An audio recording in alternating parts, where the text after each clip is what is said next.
যেদিন জুলাই সনদে স্বাক্ষর হবে সেই দিনটি পর্যন্ত তাদেরকে রাস্তায় নামতে হচ্ছে। আমি মনে করি এই জাতির জন্য এটি লজ্জাস্কর। আমরা বারবার দাবি তুলেছি, তাদেরকে স্বীকৃতি দিন, সাংবিধানিক স্বীকৃতি দিন, তাদের প্রতি মর্যাদা দেখান। কিন্তু না, আমাদের ইন্টারিম সরকার তা দেখাতে ব্যর্থ হয়েছে বলেই আজকে তারা সংসদের দক্ষিণ প্লাজায় অবস্থান নিয়েছিল। আমরা শুনেছি এখন সরকার এই বিষয়টা গুরুত্ব সহকারে নিয়েছেন, কিন্তু এর মাঝে কিছু অসুন্দর কাজ হয়েছে কিনা আমি নিশ্চিত না। যদি হয়ে থাকে তাহলে আমি ব্যথিত, দুঃখিত, লজ্জিত। এই যারা জালিমের হাতে মার খেয়েছে, আজকে ইন্টারিম সরকারের পুলিশের হাতেও যদি তারা মার খায়, এ লজ্জা আমরা কোথায় রাখবো?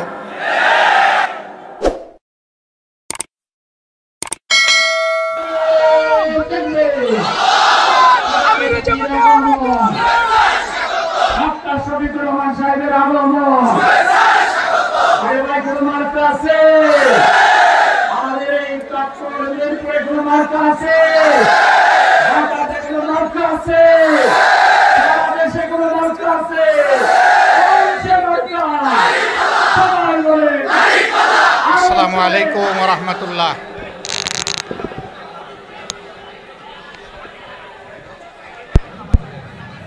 বাংলাদেশ শ্রমিক কল্যাণ ফেডারেশন মিরপুর কাপরুল থানা কর্তৃক আয়োজিত আজকের এই শ্রমিক সমাবেশের সম্মানিত সভাপতি, মঞ্চে বসা বিশেষ অতিথি, বাংলাদেশ জামাতে ইসলামী ঢাকা মহানগরী উত্তরের সম্মানিত আমির জননেতা জনাব সেলিম উদ্দিন, নায়েবে আমির সহ অন্যান্য নেতৃবৃন্দ, শ্রমিক কল্যাণ ফেডারেশনের সম্মানিত নেতৃবৃন্দ, শ্রমিক বন্ধুগণ, সাংবাদিক ভাইয়েরা, আল্লাহ তাবারক ওয়া তাআলার শুকরিয়া আদায় করছি যে আল্লাহ তাআলা একটি বর্ষণমুখ পরিবেশেও আজকে আমাদেরকে এখানে দুটি কথা বলার জন্য দাঁড়াবার তৌফিক দান করেছেন। আলহামদুলিল্লাহ। আপনারা সবাই কেমন আছেন? মেঘে ভিজেও ভালো আছেন? চেয়ার মাথায় নিয়েও ভালো আছেন? আল্লাহু আকবার। আমরা সবাই জানি বিগত জুলাই বিপ্লবের আগে বাংলাদেশ ফ্যাসিবাদের কবলে ছিল। তাদের হাতে কেউ নিরাপদ ছিল না।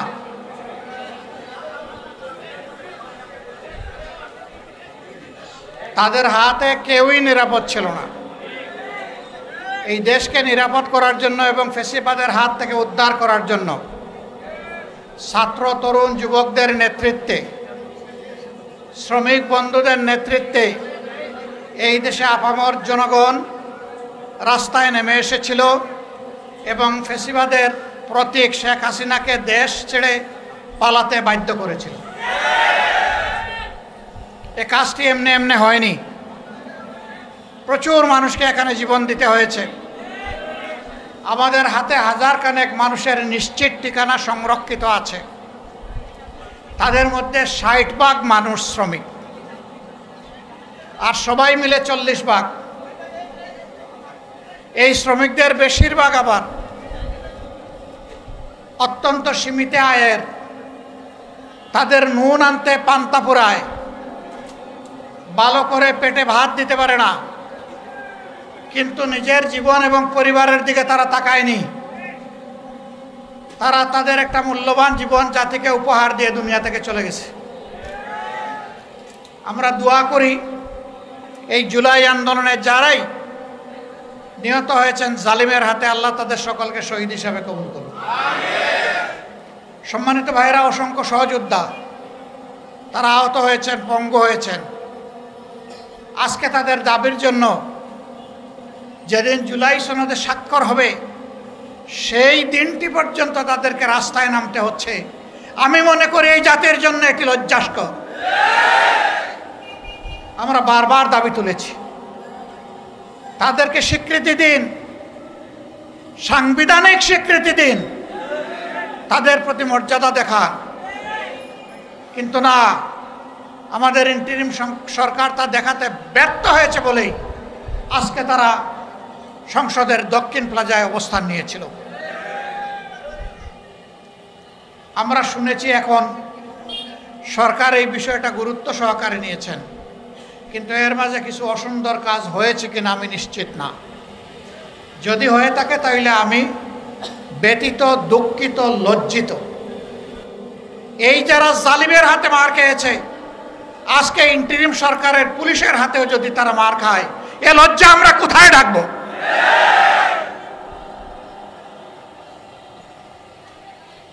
আমরা সরকারকে বলবো, দয়া করে নিজেদের দায়িত্বের প্রতি আপনারা সুবিচার করুন।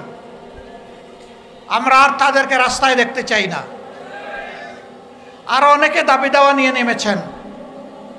অনেকের দাবি দেওয়ার জুলাই যোদ্ধাদের দাবি দেওয়া এক না। এটাকে ভিন্ন মর্যাদার চোখে অবশ্যই দেখতে হবে। বন্ধুগণ, আসলে যে সমাজের সর্বাঙ্গে ব্যথা, আপনি মলম লাগাবেন কোথায়? দুর্নীতিতে এই সমাজ পুরোপুরি ছেয়ে আছে। আগেও ফ্যাসিজমের সময় দুর্নীতি হয়েছে, এখন আরো বিপুল শক্তিতে এখন দুর্নীতি হচ্ছে। কোথাও মানুষের কোনো শান্তি নেই, নিরাপত্তা নেই, ইজ্জত নেই। প্রতিদিন চাঁদাবাজি এইটা সেইটা কেন্দ্র করে অহরহ মব হচ্ছে, দুর্ঘটনা ঘটে চলছে। এর তো সমাপ্তি অবশ্যই হতে হবে। কে করবে এই সমাপ্তি? যারা নিজেরা ধৈর্য ধরে দায়িত্বশীলতার পরিচয় দিচ্ছে, যারা দেশের মানুষকে নিয়ে আগামীর একটি নতুন বাংলাদেশের স্বপ্ন দেখে, তারাই কেবল পারবে এই যন্ত্রণা থেকে জাতিকে মুক্ত করতে। আমরা একটি নিপীড়িত সংগঠন, আমাদের সাথে যে আচরণ করা হয়েছে, এই পাক ভারত উপমহাদেশে কারো সাথে সেই আচরণ করা হয়নি। বাংলাদেশের ইতিহাসে কারো সাথে সেই আচরণ করা হয়নি। এক এক করে আমাদের 11 জন নেতাসহ হাজারো সহকর্মীকে হত্যা করা হয়েছে। এর পাশাপাশি হাজার হাজার সহকর্মীকে পঙ্গু করা হয়েছে, চাকরি ছাড়া করা হয়েছে, বাড়ি ছাড়া করা হয়েছে, বাড়িঘর বুলডোজার দিয়ে ভেঙে দেওয়া হয়েছে, সবগুলো অফিস বন্ধ করে রাখা হয়েছে, আমাদের প্রতীক কেড়ে নেওয়া হয়েছে।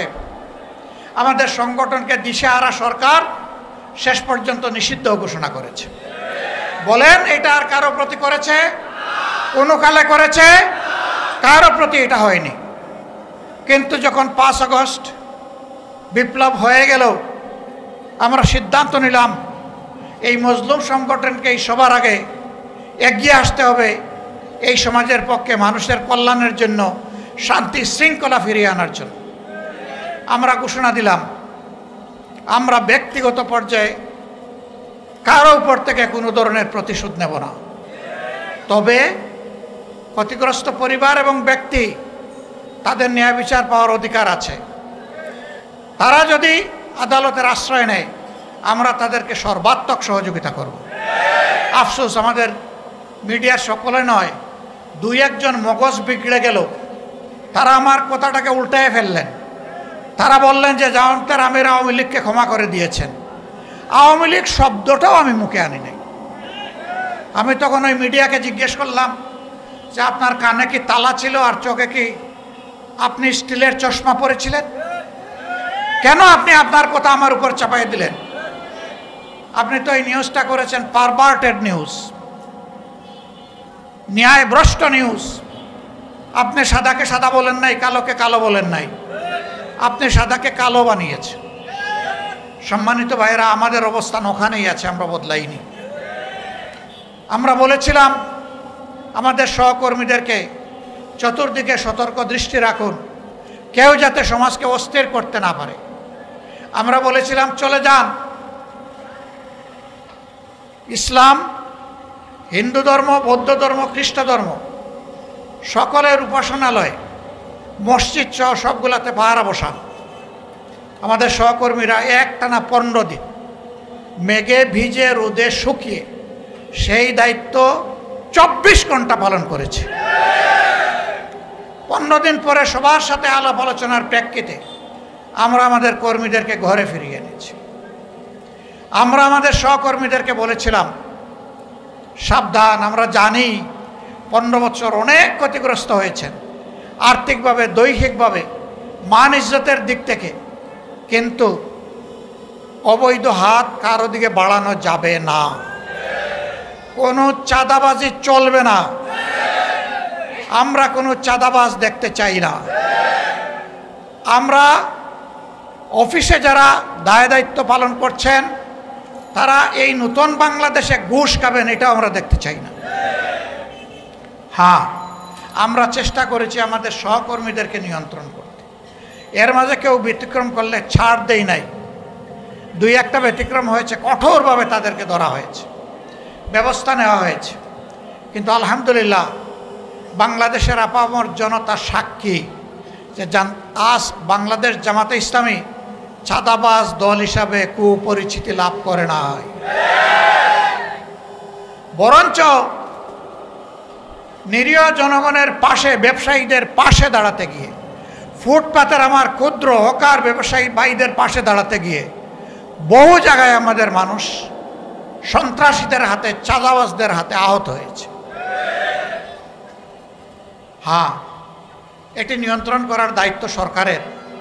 আমরা তো সরকারের কেউ না, আমরা সরকারকে দাবি জানিয়েছি, কিন্তু এই সরকার কিছুই করতে পারেনি। আমরা কথা দিয়েছি দেশবাসীকে, আপনাদের ভালোবাসা এবং সমর্থনে আল্লাহ রাব্বুল আলামিন যদি আমাদেরকে এই দেশবাসীর খেদমতের দায়িত্ব দেন, সরকার গঠনের সুযোগ দেন, আমরা নিজেরা চাঁদা তুলব না, নিরীহ জনগণের কাছ থেকে জুলুম করে এবং কাউকে চাঁদাবাজি করতে দেব না। অফিস আদালতে ঘুষের বাণিজ্য আর চলবে না, অবৈধ দখলদারি বরদাস্ত করা হবে না, দুর্নীতির মূল জড় কেটে দেওয়া হবে ইনশাআল্লাহ। আমরা একটা দুর্নীতিমুক্ত বাংলাদেশ দেখতে চাই। জাতি, ধর্ম, দল, মত নির্বিশেষে 18 কোটি মানুষের প্রত্যেকটা নারী পুরুষ রাষ্ট্রীয় সংবিধান স্বীকৃত তার সকল অধিকার সমানভাবে ভোগ করবে ইনশাআল্লাহ। আমরা সকলের জন্য ন্যায় বিচার কায়েম করব। বিচারে কারো প্রতি কোনো সামান্য তারতম্য করা হবে না। আমাদের শ্রমিক ভাই বোনদেরকে নিজেদের ন্যায্য দাবি আদায়ে রাস্তায় নেমে আর জীবন দিতে হবে না। তারা ঘরে বসে তাদের অধিকার পাবেন। শ্রমিকরা যদি তাদের শ্রমের ন্যায্য মূল্যায়ন পায় তাহলে মালিকরাই উপকৃত হবেন। তখন তারা সন্তুষ্টির সাথে পূর্ণ যোগ্যতা উজাড় করে তারা তখন কলকারখানার গতি বাড়িয়ে দেবে। এতে মালিকরাই উপকৃত হবে। শ্রমিক টকাইয়া কোনো মালিক বাঁচবেন না।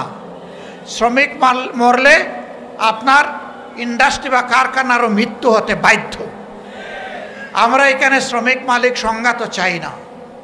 আমরা চাই শ্রমিক মালিক পরস্পরের সহযোগী, পরস্পরের ভাই। আমরা এই সহমর্মিতা, সহযোগিতার ভাবটাই আমরা এখানে স্থির করতে চাই। কিন্তু আফসোস, যুগের পর যুগ বিভিন্ন শ্রমিক সংগঠন আমাদের শ্রমিক ভাইদের অধিকারকে বিক্রি করে নিজেরা লাভবান হয়েছে। শ্রমিকদের ন্যায্য কোনো দাবি তারা আদায় করে নাই। শ্রমিকরা পথে পথে কষ্ট করেছে, জীবন দিয়েছে, পঙ্গু হয়েছে, চাকরি হারা হয়েছে, লাভবান হয়েছেন নেতারা। বাংলাদেশ জামাত ইসলামী এই বৈষম্যের বিরুদ্ধে। সম্মানিত ভাইয়েরা, এই কাফরুল মিরপুরে একসময় কিসের রাজত্ব ছিল তার সাক্ষী আপনারা। আল্লাহ তাআলার কাছে সাহায্য চাই আবার যেন সেই দুঃশাসন এখানে ফিরে না আসে, কারো হাত ধরেই যেন এখানে ফিরে না আসে। এই এলাকার মানুষ শান্তি এবং সম্মানের সাথে যেন বসবাস করতে পারে। ব্যবসায়ীরা তাদের জায়গায় ব্যবসা করবেন, চাকরিজীবীরা চাকরি করবেন, ছাত্রছাত্রীরা তাদের লেখাপড়ার কাজ চালিয়ে যাবেন, মা বোনেরা পেশাগত এবং সাংসারিক দায়িত্ব পালন করবেন, যার যার জায়গায় সম্মান এবং নিরাপত্তার সাথে তারা এই দায়িত্ব পালন করবেন। আমরা সেই রকমই একটা কাফরুল এবং সেই রকম একটা মিরপুর গড়ে তুলতে চাই প্রাথমিকভাবে, এবং আমরা সারা বাংলাদেশের চিত্রই একাকার চাই, একই ধরনের চাই। আমরা কোথাও উন্নয়নের ক্ষেত্রে কোনো বৈষম্য চাই। এই কাফরুল এবং মিরপুরে কোনো খেলার মাঠ নাই, পার্ক নাই, সাঁতার শেখার জন্য সুইমিং পুল নাই, রাস্তাঘাটগুলো পর্যাপ্ত নয়, অপর্যাপ্ত। যা আছে কিছু কিছু জায়গায়, বেশ কিছু জায়গায় ভাঙ্গাচোরা, ড্রেনগুলা খোলা, ময়লা, দুর্গন্ধযুক্ত। এটা শুধু মিরপুর আর কাফরুলের দৃশ্য না, এটা আমাদের আধুনিক তিলোত্তমা ঢাকার দৃশ্য। আপনি ঘর থেকে বের হয়েছেন, হয় আপনার নাক দুর্গন্ধ প্রুফ হয়ে গেছে, অথবা নাক চেপে আপনাকে রাস্তা অতিক্রম করতে হবে। এর পাশাপাশি ছিনতাইকারী, চোর ডাকাতদের, বাটপারদের হাতে আপনাকে পড়তে হবে। আমরা এই সকল যন্ত্রণা থেকে সমাজকে মুক্তির জন্য লড়াই করতে চাই ইনশাআল্লাহ।